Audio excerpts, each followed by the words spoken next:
Happy Days Are Here Forever is a work of alternate history fiction set during the Cold War. The following events are based on the Cold War Iron Curtain, a world-divided mod for Hearts of Iron 4. 1952, Part 1, Another Night in Korea. Despite the mutually agreed ceasefire between the Communists and Republicans, the Korean War reignited in December of 1951, when, in an ironic turn of events, the South Korean forces launched a surprise attack against the North.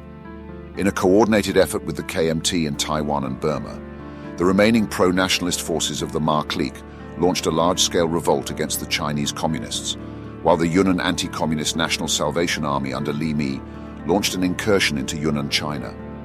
The PLA, still rebuilding after the Civil War and heavy losses in Korea, had to focus entirely on the insurgencies and was unable to intervene in the DPRK's defense for a second time.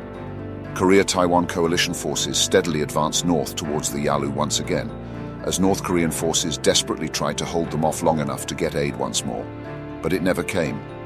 Pyongyang was encircled during May of 1952 and fell for the second time on the night of June 29, 1952. Kim Il-sung was caught attempting to cross the Yalu River into Communist Chinese Manchuria the following day.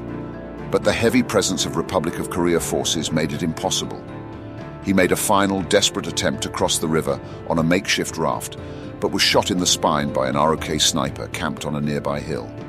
Kim Il-sung would spend the remainder of his days in prison, permanently crippled from the waist down. Despite the eventual victory of Republican forces and their bold push into the north, the end of the Korean War was sparsely reported in American media, as the events that took place in Europe a few months prior had stolen all the headlines from around the world. Earlier that year, on March 1, 1952, a note from Soviet leader Joseph Stalin was received by President Barclay. In it, the Soviets proposed the creation of a united but strictly neutral German state that would serve as a buffer between East and West. The Americans replied with interest, however, insisted specifics on what strict neutrality would really mean, fearing it would violate German sovereignty. The second condition was allowing free and fair elections in both German states to determine what government the new Germany would have. The Soviets agreed on UN-supervised elections, but insisted that German neutrality must remain on the table. The negotiations stalled and nearly broke down during their second week when the borders of Germany were being discussed. The Soviet bloc insisted that the borders of the Potsdam Conference must remain as the new and permanent frontiers of Germany and Eastern Europe, whereas the German delegations insisted that the borders should be returned to their pre-war status. Under intense pressure from both the East and West to seek a compromise and save the reunification deal, the German delegations lowered their claims to only the provinces of Silesia and Königsberg, recognizing the Oder River as the natural frontier of Germany with Poland. Poland protested that such a deal would only embolden Germany, and that it would not be long before the Germans were knocking on the door of Danzig once more. But their protests fell on deaf ears. After 2 weeks of negotiations and a night of nail-biting anticipation, the results of the pan-German elections were in. The CDU won the most votes with 35% and would form a coalition government with the SPD, which came in second with 30%. On the subject of neutrality, strict military and diplomatic neutrality was to be the norm in Germany for 15 years. At 8 a.m., March 16th of 1952, the flags of the GDR and FRG were lowered. In their place rose the tricolour of the Federal Republic of Germany, with its capital in Berlin. Despite the compromises, the whole ordeal was seen largely as a Western victory in the American media, and provided a much-needed boost to President Barclay and the Democrats' popularity, while Soviet media portrayed it as a shining example of the Soviet ability to maintain peace and stability in the post-war world, as well as Stalin's benevolence to the people of Eastern Europe. Jubilant crowds across Germany erupted into celebrations that continued until early next morning, as the Allied occupation of the country was finally over and Germany, one and united, could march towards its bright future as a free and democratic state. 1952, Part 2, MacArthur versus Eisenhower. As November drew near, the Republicans and Democrats held their respective national conventions and decided on their candidates. To nobody's surprise, former General Douglas MacArthur became the Republican candidate, while the Democrats put their faith in the world-renowned Dwight Eisenhower. For the first and perhaps only time in United States history, both major parties had nominated a nationally renowned war hero as their candidate for the presidency. Debates were had, speeches were given and ballots were cast. What many observers called the election of the century came to a head on November 4th, 1952, the day of the election. The results were announced later that night, and by a slim but comfortable margin. Famed World War II hero and beloved patriot Dwight David Eisenhower was elected as the 35th President of the United States. In his concession speech, Douglas MacArthur stated that while he was disappointed he would not be able to lead the United States as Commander-in-Chief, he could think of none worthier than Dwight Eisenhower. President-elect Eisenhower and I share many things in common: our service, our rank, our devotion to the defense of our way of life. But most important, we share an unyielding determination to see our beloved America shine her light of democracy upon this earth. I have full confidence in our newly elected president, and urge all of those who have put their trust in me to share in my confidence, so that together we may march towards a brighter future for all Americans and the free people of the world. 1950s, Part 1. We like Ike.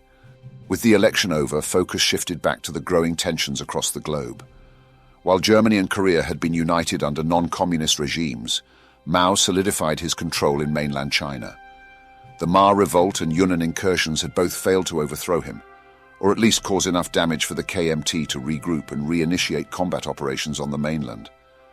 As the weeks turned to months and those into years, it became increasingly obvious that the Chinese communists were here to stay. The PRC made treaties of friendship and trade with its surrounding communist neighbors. The most notable of these was with the Mongolian People's Republic. In the treaty, the PRC allowed and even encouraged the Mongolian population living in the Chinese province of Inner Mongolia to emigrate into Mongolia proper, shifting the demographics of the province to be more Han Chinese.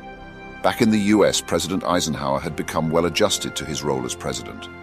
His 231 to 204 lead in the House and 55 to 41 lead in the Senate allowed him and the Democrats to pass many new laws, including the Social Security Act of 1953, an amendment to the Fair Labor Standards Act, and the repeal of Taft-Hartley.